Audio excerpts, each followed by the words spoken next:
Hello, everybody. My name is David Leo Rice. I'm the author of the Room in Dodge City books from Alternating Current. Here's the first volume that came out a couple years ago, and here's volume 2 that just came out quite recently. And I'm at work on volume 3 now, which should be out before too long, and we'll wrap up the trilogy. I'm coming to you from New York City at the moment. I'm very sorry that we can't all be together at AWP. But thank you for tuning in, and I hope you're interested in the work and that maybe next year it will be in person again and we can all hang out. So a little bit, I'm going to read just a page or two from this new book. And just to set it up briefly, this trilogy of books involves what I like to call a Dodge City of the mind, a kind of carnivalesque nightmare dreamscape of the actual Western town in Kansas, which itself has a lot to do with film and reenactments and sets and sort of versions of how American towns reflect their own history and their own kind of lurid visions of their own essence. And the main plot of the books involves a drifter who arrives in this Dodge City, such as it is, and over the course of the books becomes a kind of identity quest or a coming of age story as he goes from being this anonymous transient figure in the first volume to, in the second volume, trying to find a foothold in the Dodge City film industry, which is a kind of occult and possibly even supernatural enterprise that's lorded over by this figure called Blut Branson, who is a kind of typical Dodge City figure in that he may or may not exist, first of all.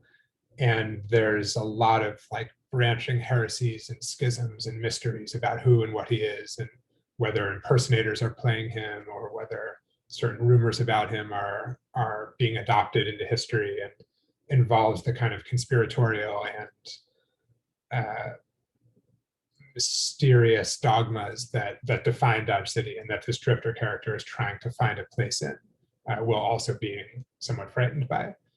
So I'll just read this short section, which comes from a retrospective of films that are attributed to Blut Branson, even though nobody knows if he exists, which are being screened at the movie theater in the main square of Dodge City, which is called The Temple. And this is one of these films. It's called The Harmless Slaughterer.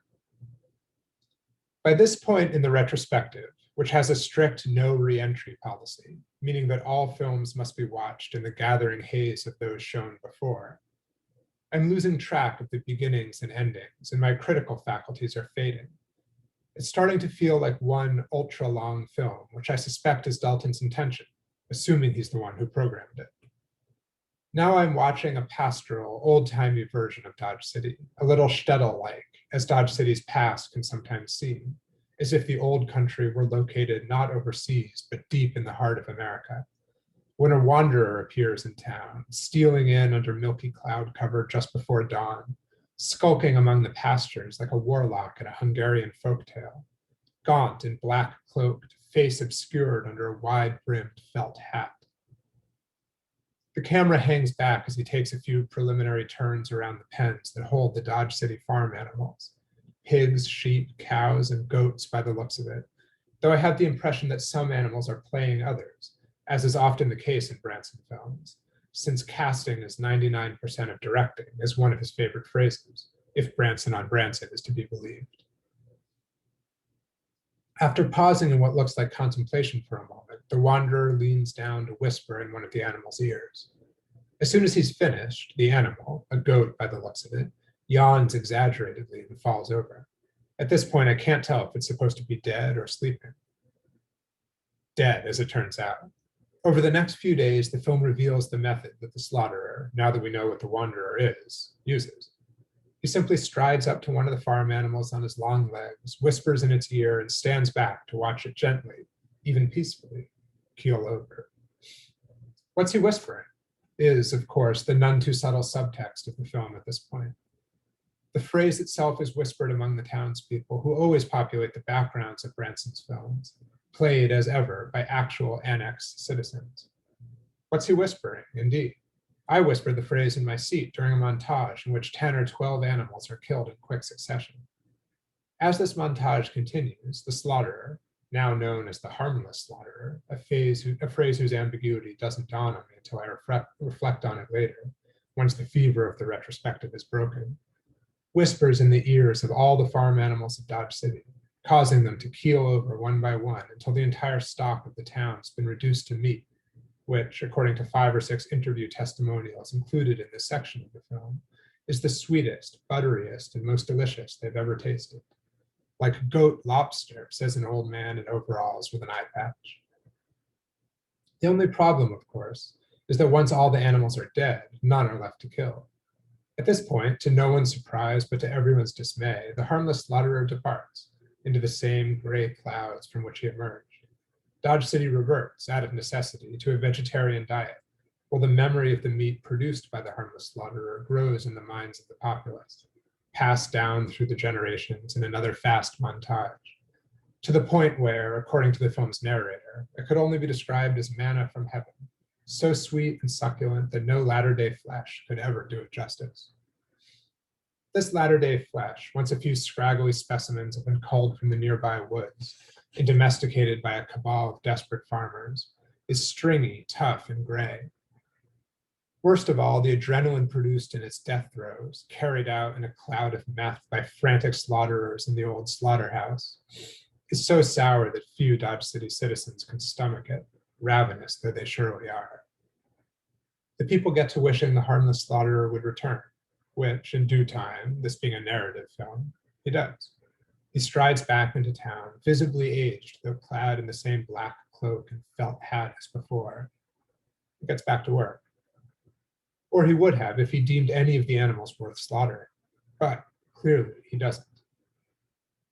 Not a single viable specimen in the lot, he says to the camera, speaking in what, if I'm not mistaken, is Branson's voice. Vicious, dumb, half-feral, he concludes, more to himself than to the camera, staring at the muddy ground he's staring on.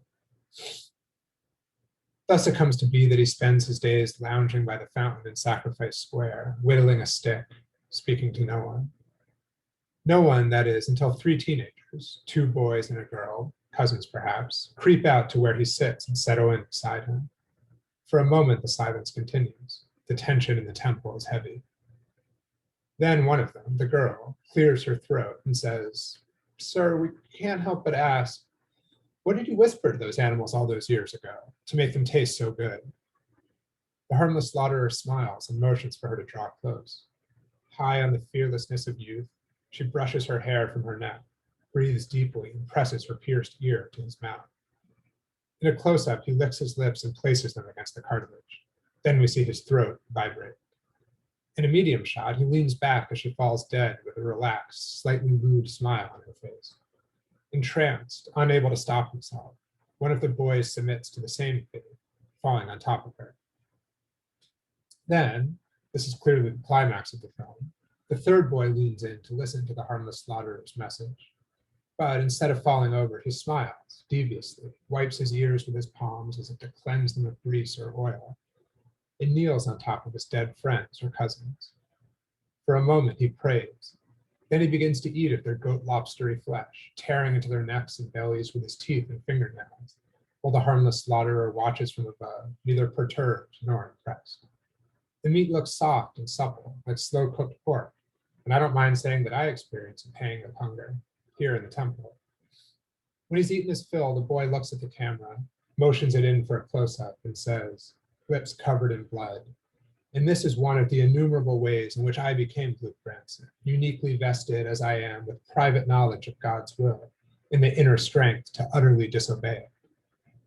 Then, with a wink, he leans in and whispers in the harmless slaughterer''s ear. The film ends with the harmless slaughterer falling onto the pile of partially eaten bodies, while the boy who has now revealed himself as Blut Branson dons the harmless slaughterer''s hat and cloak and walks into the distance, vanishing into the same Hungarian gloom the harmless slaughterer emerged from. So that's the end of that film. The book also has these extremely vivid illustrations by Hosho Makrish. So there's the character we've just heard about. And yeah, I hope you enjoyed hearing a little bit from Dodge City and that you'll check out the books if you're interested, and stay tuned for volume 3. And hopefully next year we'll all be together again at AWP in a new phase of history. All right, take care, everybody, and be well.